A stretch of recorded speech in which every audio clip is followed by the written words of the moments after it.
Hello and welcome to the latest episode of the ColdCast. I'm your host, Dr. Anna Johnson, and I'm Vice President of Corporate Development and Marketing at United States Cold Storage. In the cold chain industry, business development and client relationships are of the utmost importance, and it's really crucial for our long-term success. And it's really been one of the things that really sets us apart and distinguishes us as a company of over 124 years. So we pride ourselves on the ability to build strong customer relationships. And one of the main reasons that we put a focus on this is thanks in large part to the Vice President of Business Development, Dave Carr. Dave's been with us over 12 years and has just a host and wealth of knowledge about client relationships, business development, and the culture that we've instilled in our customers through our service and operations. So I'd like to say welcome, Dave. Thank you. Yes, Thank you for having me. All right. Fun. Yes. So you've been here for 12 years. I have. Right. And so from the time that you started, because you didn't start out in cold storage, right? No, I didn't. I started out in a completely different industry. So when you got here and you started to kind of unpack, cold storage, temperature controlled warehousing, what did you see then versus what you see now in terms of customers and their evolution? Well, the industry itself has changed drastically over the course of the past 12 years. Yeah. I mean, the introduction to new technologies, to different WMS systems that we're trying to get into now, to the automation piece that now is virtually in all of our warehouses has really changed the industry drastically. And what do you think has changed about it? Well, we've needed to become more efficient. We're a 124-year-old industry that really has not seen many changes over the course of that 124 years in the way that we deal with things. We still take pallets off with forklifts, and we still go around and we go into the warehouse and put them away in a rack. Yeah. And so now that's changing, and that is going to change the way that we handle pallets, our throughput.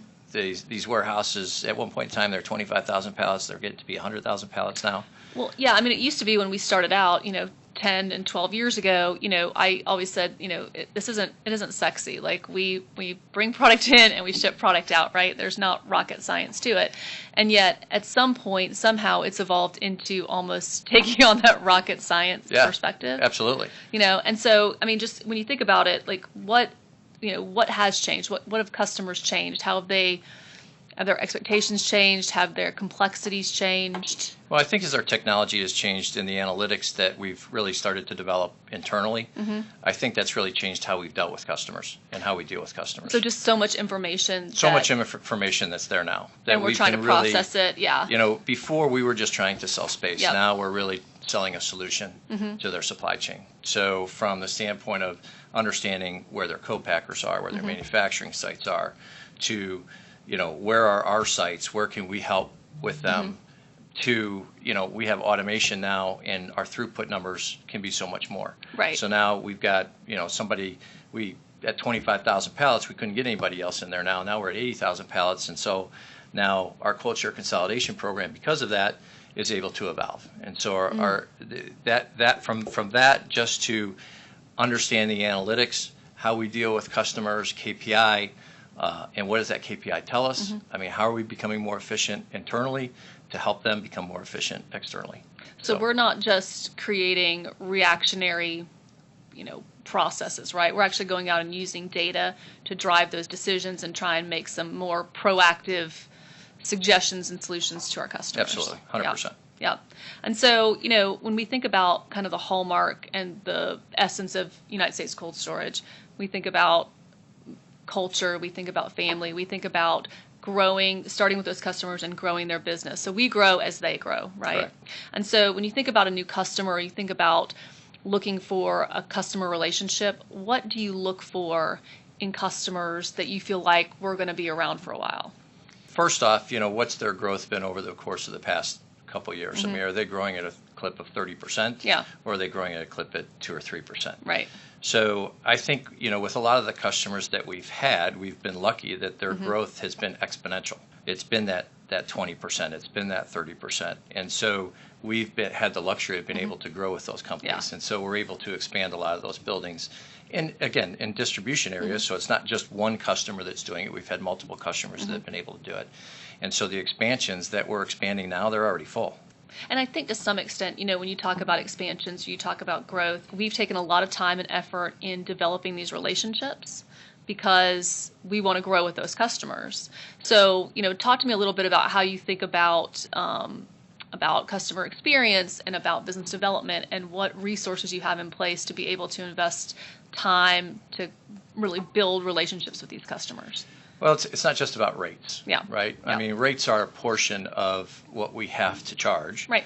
But what are the things that we're doing internally to create value for that cost?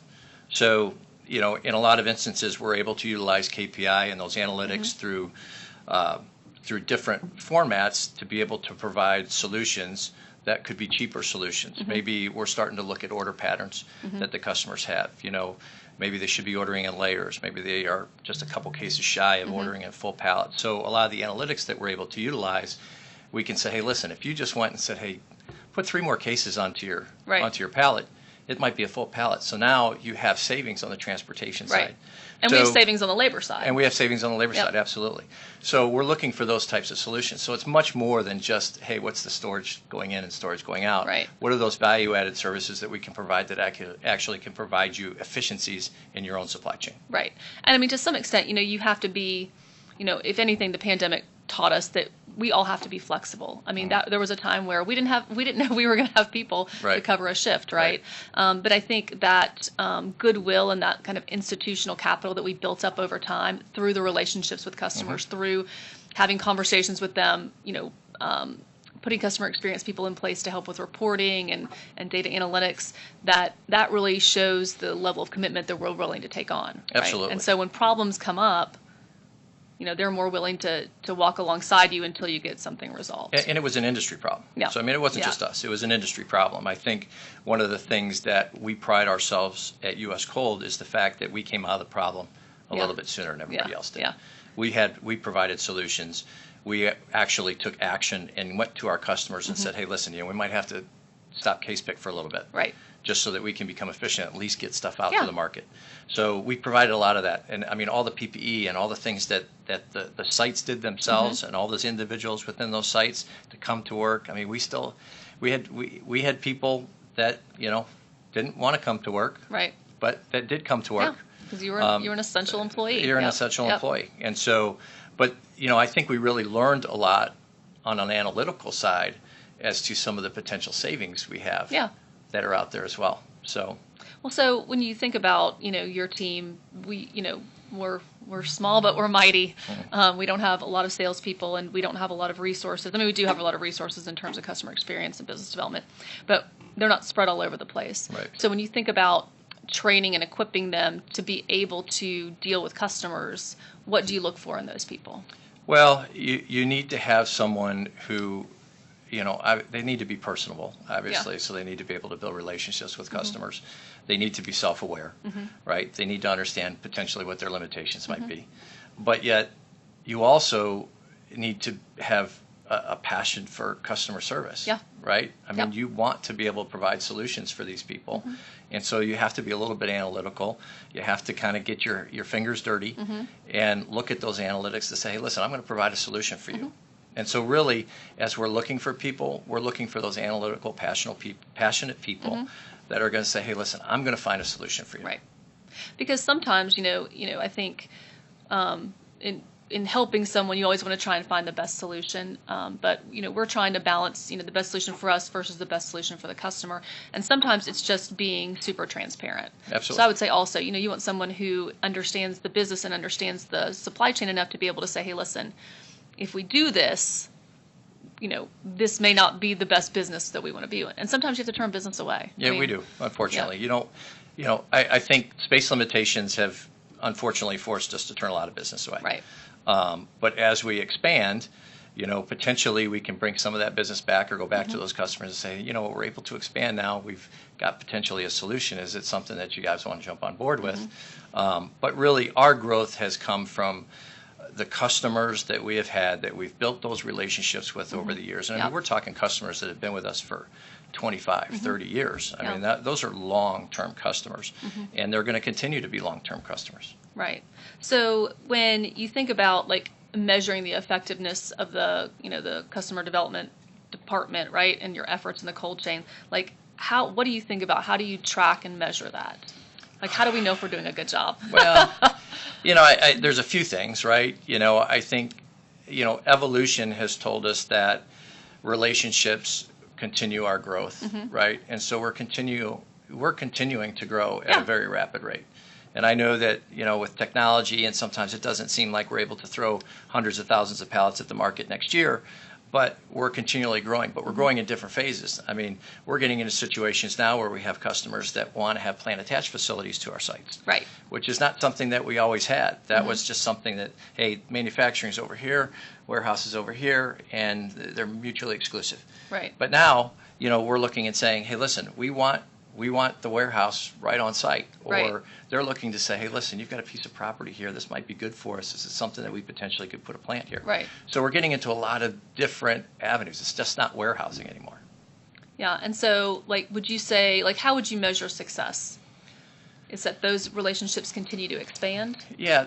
And I think when you look asking for different things. And I think when you look at the customer base that we have, we don't have a lot of drop off of customers. I mean, customers, again, that have been with us for 10, 20, 15 years, those different types of things. But then as we start to build new relationships, you're expanding very quickly with those relationships to the point that, hey, we didn't have a relationship with you 5 years ago, and here we are, we're building a plant attached facility. So it's those types of things that really, I think, help define our success. I mean, and the fact that, we're full. I mean, it might be an industry problem, but when you look at the markets in which we're in, the consolidation program and how that has grown, and those that need and want to be in that consolidation program and need to be in our warehouses, I think those are really determinations of success. Can you think about a success story or kind of a customer example where we've actually been able to grow and innovate because of our relationship? That will continue to evolve, right? As technology advances, as automation advances, I think we're at a point now where we're really going to sit down with one of our partners that we already have to say, hey, listen, let's build this big automated, from unloading the truck to really the human intervention will be virtually nothing. Yeah. But I think when I look back at some of the successes that we've had with some existing customers, like I had said, 6 years or 7 years ago, some of these people weren't even on the shelves. Right. And now they're taking virtually all the shelf space. And so we've had a big part of that in their growth to be able to make sure that we're keeping up with their volume, that we have the space for them, that we're in the right markets to help with their distribution. And I just think that again, where we were 12 years ago to where we are now has been light years. Where we're going to be 3, 4, 5 years from now, it's going to skip. It's going to jump again. Yeah. One of the success stories I think about is ice cream. So, not all of our competitors are in the ice cream market. I mean, it takes a lot to go to minus 20, minus 10. And so I think that's one that's evolved over time. It's like, hey, store our ice cream. Now we have an ice cream consolidation program. So I think there's just a tremendous, kind of success story with taking that and evolving it. We have, which was huge during the pandemic because ice cream was flying off the shelf during the pandemic, and we already an established ice cream program. So it was really, we were in the right place at the right time there, but it's just something that, again, evolved over time. We were dealing with ice cream 12 years ago, but it didn't fly off the shelves like it did over the course of the past couple of years. That is true. One of our customers used to go on his podcast and he would say, here's how, you should be a partner to, a food manufacturer. On the flip side, what do you think makes a good partner for us? Well, I think for us, and we were involved not too long ago in an RFP process for something that we didn't end up taking part in. And it's just, I think, I don't know that we do real well on a transactional relationship basis. Okay. I think we really want to be more partners and be that outlet for you that's going to be able to provide some solutions as well as, and the transaction. Your business. I mean, it's not that we don't do transactions. Yeah, we have to take pallets off and we have to put pallets on and put them away and those different types of things. But, let's look longer term beyond just what tomorrow brings, but Yeah. where are we going to be? Where are you going to be 3 years from now, 2 years from now? Or where are you going to be able to help you? Are you Yep. going to be growing at such a rate that we need to look at expansion in different areas and those different types of things? And you can only really do that with partners. Right. So, And understanding their business. Correct. I mean, I think that's, the key to, kind of one of the keys to our success is our custom warehouse management system. And part of it is, over time, we understand the business that people are in, and we're able to make modifications to Absolutely. that, right? 100%. We're able to address all of their issues and concerns because we truly do understand their business. Right. And I think that takes time. And we deal with so many of the different retailers Yep. that we understand that, hey, listen, we're starting to see this because we've had a big manufacturer that has to change the way or process in which they Right. do things with Walmart. And so we know that's now coming down the line, so we can start preparing some of our other customers Right. for it. So what are some of the pitfalls or challenges you see with our industry right now? Like, I- where are the pinch points still? Well, outside of really not having enough space in Yeah. the industry, Yeah. right? I mean, it's an issue. I don't necessarily know it's a pitfall, but I mean, what's the definition of insanity, right? It's doing the same thing Yep. over and over again, expecting different Yep. results. And so I think the one thing that the pitfall that we have to avoid is complacency. Yep. We just can't say that, well, we're just here and it's just going to run all right. And I mean, we need to be innovative. We need to be looking at Right. different solutions and different ways to be able to be more efficient. Mm-hmm. Whether it be on the trucking side and the logistics side, the CSC side, whether it's in the warehouse, we need to consistently evolve and Mm-hmm. find the better systems to deal with, continually training our people and evolving our people. And automating, right? And automating. And, it's just like I tell our group, it's just like, what do you want this to look like in 10 years? Because it's Not not gonna going to be you there. It's not going to be me there, and it's not Yeah. going to be the same. So Yeah, we're out. let's evolve and think beyond just Right. tomorrow, and let's think 2, 3, 4 years from now. What do we want to evolve to? Right. Where And do I we think wanna one be? thing that we've talked about a lot is automation. Yep. And, automation used to never come up and never be on the radar for customers. No. But now they're saying, hey, that's somewhat of a differentiator because with labor and with the scarcity of labor, it creates a consistent operating environment. Correct, and it runs 24/7. Right. And There's so- very, very little downtime. Yeah. You don't have to change shifts. It Mm-hmm. doesn't go on a lunch break. All those different types of things. So yeah, automation, whether it be on the case picking side, Yep. whether it's automated put away, VNAs, those different types of things, automation is going to be a key to our growth. Mm-hmm.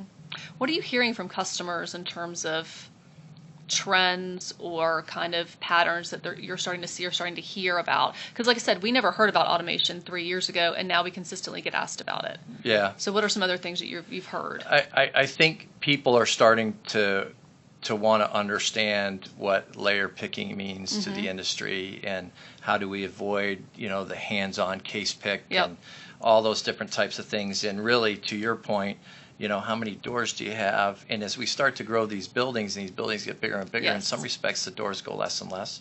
So they're like, well, can you really handle the throughput? Well, the technology and automation within these buildings is just like, yeah, we don't need all of this, So I think that as we continue to grow and we continue to automate, when you look, automation has been around for A the long better time, yeah. for the better part of 20 years in Yeah. the production industry. So it's not that they're not familiar Right. with it, but it's just new to our industry.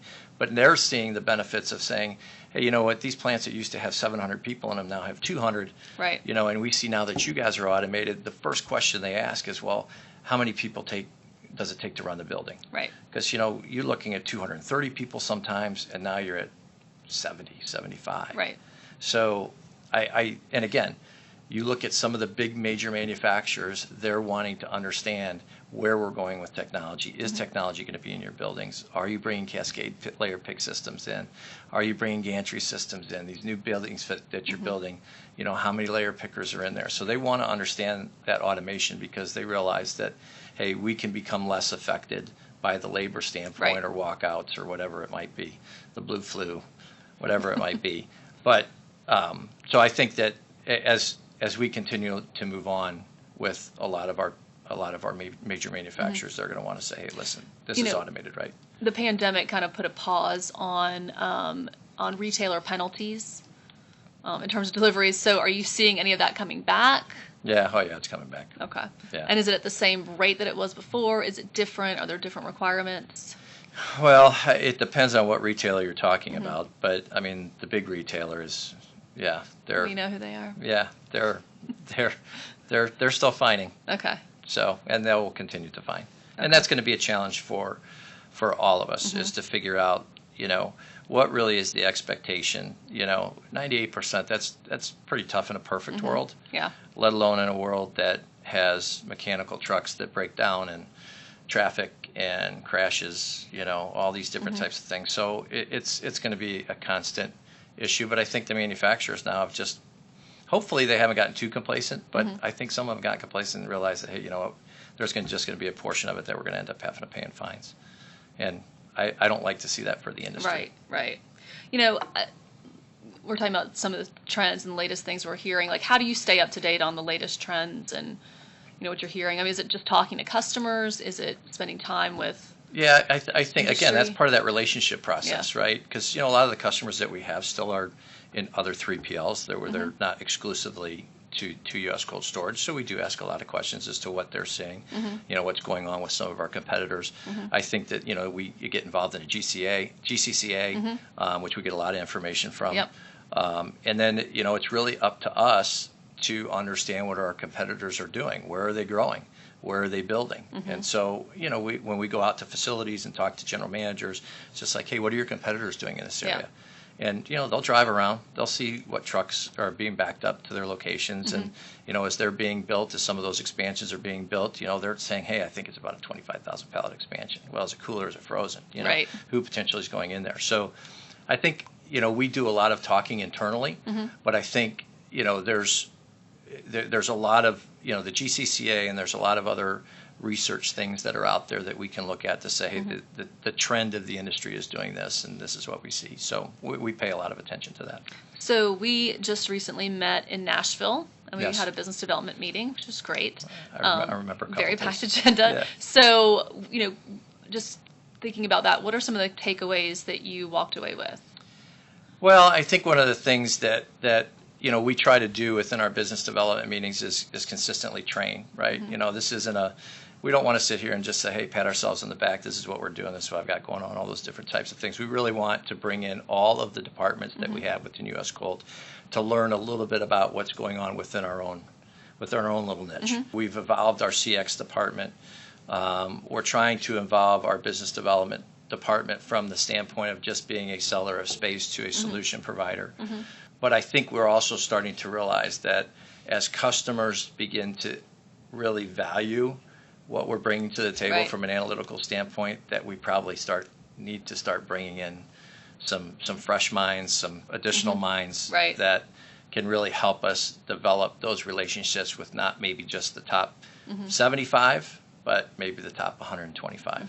So I think we need to grow our business development and our CX departments continually. Well, I mean, one thing, that we heard from was the kind of this whole customer portal. And EUS Cold is our online visibility tool that provides a view into our warehouse management system and into our transportation systems. So right now we have put together a new project where we're actually going to redo the customer portal and see what's valuable there. So I think that's one big takeaway is, hey, listen, as you're out talking to your customers, as we're out, kind of meeting with folks, we would encourage anyone that's listening, that's a food manufacturer, to tell us what they're looking for in terms of data, right? Absolutely. Because, ultimately we want to we want people to stop having to answer questions and start to be able to add value to our customers. So what are some things that they get from somewhere else or questions that they want answered that we can provide data and answer it in a self-service way? Well, as you know, we put together our customer advisory board. Well aware of that, yeah. Yeah. So, and we've met a couple different times on that. And to be honest, I mean, the information that we got out of that was extremely valuable and helps us go potentially in a new direction of maybe we didn't even think about that.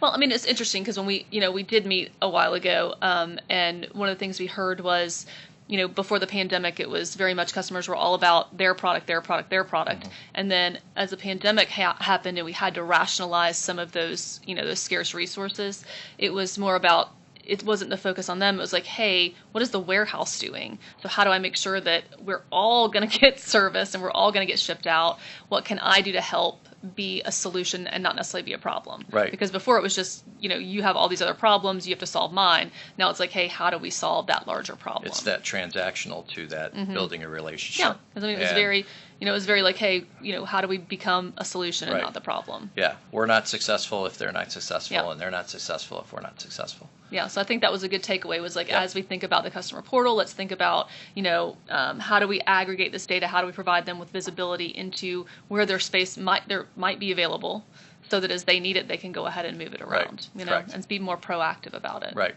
Yeah. Yep. There's seasonality in everybody's business.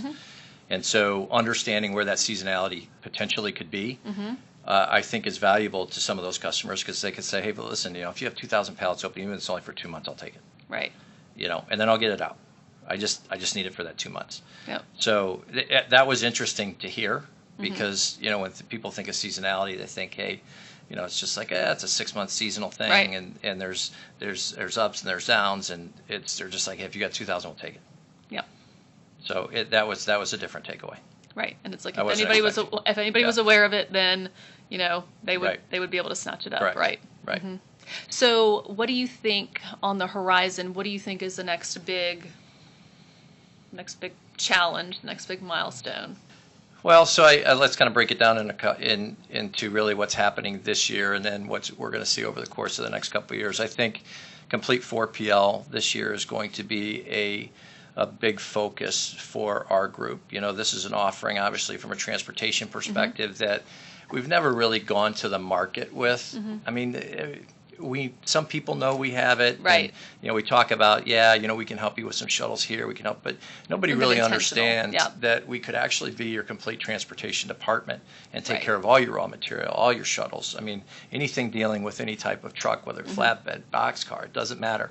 Those are things that we can provide on the complete 4PL side. But then longer term, I think you're going to see, over the course of the next 2 years, I mean, we're bringing about 125,000 pallets to the market in big distribution markets, out in Bethlehem and out in Indiana. Yeah, we're breaking ground in Lake City. Yep, absolutely. Bethlenem's getting ready to launch. Yep. Lowell, Indiana. Yep, we'll continue to grow out in California, as we always do. But so, the focus really is going to be on, what are those value-added services that we can continue to provide? Whether it's complete 4PL, whether it's warehousing, whether it's the analytics, how can we grow? There's a lot of opportunities of customers that we have that are in existing sites that really don't utilize our CSC, but maybe don't understand exactly what our CSC program is about. Not necessarily the larger guys, but there's a lot of medium and smaller companies. Even that the we larger have guys. I mean, they have. I mean, there are all of those loads that just fall below a weight break and fall Right. below, a truckload opportunity that could use LTL consolidation, and we're already there in the building. I mean, We're already that's a there great in the advantage. building, and now they're bringing in another truck that actually could go on one of ours that's already there. So it's going to provide some efficiency to the warehouse. So those are some of the things that we're going to focus on really kind of this year, because there's not a whole lot of space to the market. Right. But over the course of the next year and a half, we'll then be able to focus then on filling some of those expansions as well, which some of those are already going to be expanding. Right. So if you want space, you better take it now. Yeah, because exactly. they're already getting full. But I do think, the fact that we are full, the fact that we don't have space is a testament to our ability to service our customers through operations. Absolutely. And, I truly believe we have the best people. They're well trained, they're very experienced, but also by automating it, again, we are just creating a consistent operating experience that's not going to fall down if we don't have enough people. That's not going to fall down if the labor's scarce. Well, it's best in cold, right? Yeah. And I tell people when we go to all the facilities, Yeah. I'm constantly telling them, it says, you guys really, Yeah. you make our job easy. I hate to say that because I want to pat myself on the back and say it's all me. We think you work really hard. Right. But it really is, it's all about the Yeah. people. And it's all about the culture that when you walk into these buildings and these guys have their arms around each other and, they're doing goofy things and they're having picnics and all these different types of stuff. And, you go into Halloween and the Halloween costume. I mean, it's an atmosphere that you just don't see in a lot of other companies. And it really is about our people. And so we've been lucky from that standpoint. So from a business development standpoint, thank you very much. I appreciate it, guys, because you really have made things enjoyable and somewhat easy to sell. So. Well, talk a little bit. So when we onboard a customer, talk to me a little bit about, again, because it all starts from the very beginning, right? Yep. Whether it's the first interaction with a customer Yep. through all the way through implementation and go live, and then, warehouse takes over and, they bang it up on operations. But, talk to me a little bit about how you guys onboard a customer and what we do to make sure that we're successful bringing that customer in. Yeah, and that process has changed quite Yeah. a bit over the years as well, because a lot of times we would just sell it and say, okay, here you go, guys. Right. Good luck. Let me know how it goes. Where, really with the advent of that problem-solving approach to our customers, when we bring a customer on, getting customer experience involved, the business development person understanding what their Right. supply chain looks like and how we can provide solutions for them, and then getting IT people involved and the transportation people involved right up front. So that process is all done together. Right. Whether it be, Zoom calls, whether it be we all get into a room, in a QBR type atmosphere, and we bring all of the customer service people and the general managers, the transportation people, the CX is all involved. And in some respects, if it's a large implementation, we actually have people that we've put on site at the manufacturing Right. sites to help in that transition process to make sure that they're getting to the right people Right. that they need to get to. So, Well, and also I think, we've learned a lot in terms of how to ramp up customers and how to bring on business. So it's not, kind of drinking out of a fire hose. It's a very prescriptive and methodical process to it. yes, definitely a process to it, for sure.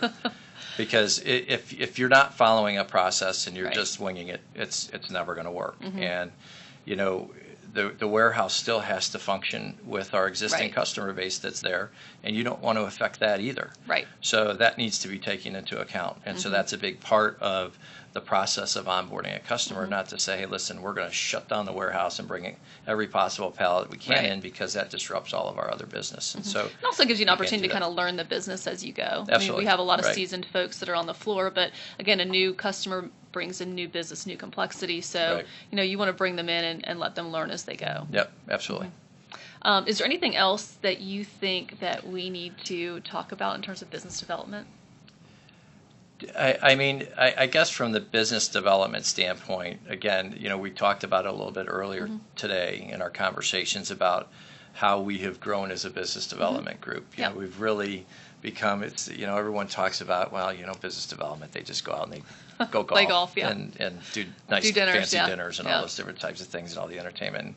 And while that is a small portion of it in building a relationship, it's really, our group has worked hard to understand supply chain and provide solutions for our customers that are going to be long-standing customers. And that's really, I think, where the relationships are going to go. Yeah. It's just like, hey, can you help me? I need help. And our group is there to be able to provide those solutions for you and at least point that group in the right direction Right. to say, hey, listen, this collectively we're going to come together with the solution. And I think we talked about transparency and, kind of communication. But I think the other thing that really sets us apart is that everyone is part of the business. So whether it's, our executive leadership team has relationships with customers, whether it's business development, customer experience, warehouse, general managers, Right. everyone has skin in it. Everybody wants to be involved in that customer. And I think that's so different today. We don't just, handle a pallet somewhere. We Right. actually are involved in their business. Absolutely. Keith Mowry, Senior Vice President of Transportation, is involved in so many of my accounts. Larry knows people, and people in our Right. accounts. Marty knows people. I mean, we're not a jealous group. It doesn't really matter. It's just about, hey, it's what's best What's for best for US the Cold customer. and what's Yep. best for the customer, and Yep. we'll do it all together. It doesn't matter. I'm not here to help or watch you fail. Right. I want everybody to be We want successful everybody to here. win. Right, exactly. So it is unique. Yeah. For sure. And I think it's just the mentality of, that's where we are. We're all in it together. Yes. Right? We're a company and we don't compete. That's right. We want to win. That's right. So I think that's great. Yeah. Any final thoughts? No, this has been awesome. This has been Yeah. great. I appreciate it. And it's it's fun. It's nice I to be know. able to talk and Yeah. hear a little bit about what's going on Yeah. in your world and hear a little bit about what's going on in our world. So Yes. kind of cool. Well, thank you very much, Dave Carr, for joining us today. I think we had a great conversation. We talked a lot about what's going on in the industry. We talked about kind of what separates and differentiates U.S. Cold from other customers in terms of business development and customer experience. We also heard, kind of what makes a good partner and what makes a good customer, and then some of the trends and things that we have going on and what we kind of see in the horizon for the next 4 or 5 years in terms of space availability. So I really appreciate your time. Appreciate your Thanks thoughts. for having me. Yeah, and it's been great. Yeah, we'll look forward to bringing you back and hearing more about business development. I look forward to it. All right, great. Thank Thanks. you. See ya. Stay cool.